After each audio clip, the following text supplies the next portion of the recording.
ces signes astro ne seront jamais heureux en couple. Je vous explique clairement, en astrologie, il y a certains placements qui sont pas vraiment faits pour les relations, en tout cas longue durée, parce qu'en soi, tout le monde peut être en couple, mais pour combien de temps?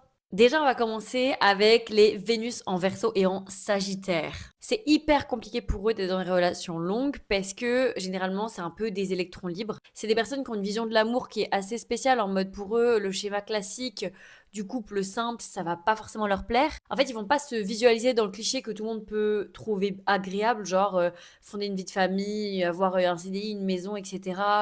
Voilà, un couple qui dure 30, 40 ans, c'est pas forcément quelque chose qu'ils trouvent incroyable et qui les font rêver en fait. Eux, ils ont besoin qu'on les fasse rêver, aussi qu'on leur laisse leur liberté, qu'ils puissent faire ce qu'ils veulent quand ils veulent. Et en fait, c'est ça qui est compliqué, c'est quand ils ont des restrictions. Sur du long terme, ça peut finir par péter.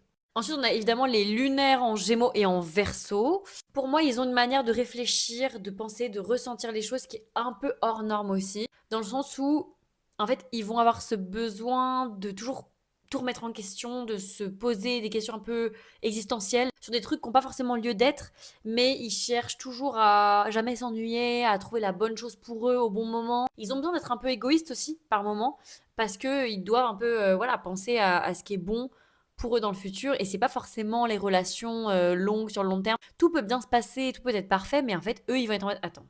C'est pas comme s'ils cherchaient la petite bête, mais il y a un peu ce truc de se dire mais ils se sentent quand même enfermés malgré tout parce que ça reste des signes d'air. Les signes d'air ont vachement de mal avec ce concept-là de relation fermée et tout quoi.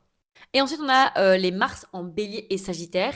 En fait, ces signes-là, pour moi, ils ont ce truc très indépendant, cette très forte personnalité aussi, et cet ennui rapide. C'est des personnes qui sont assez franches, qui sont claires, qui sont nettes, et surtout qui agissent impulsivement par rapport à leurs ressentis, à leurs émotions.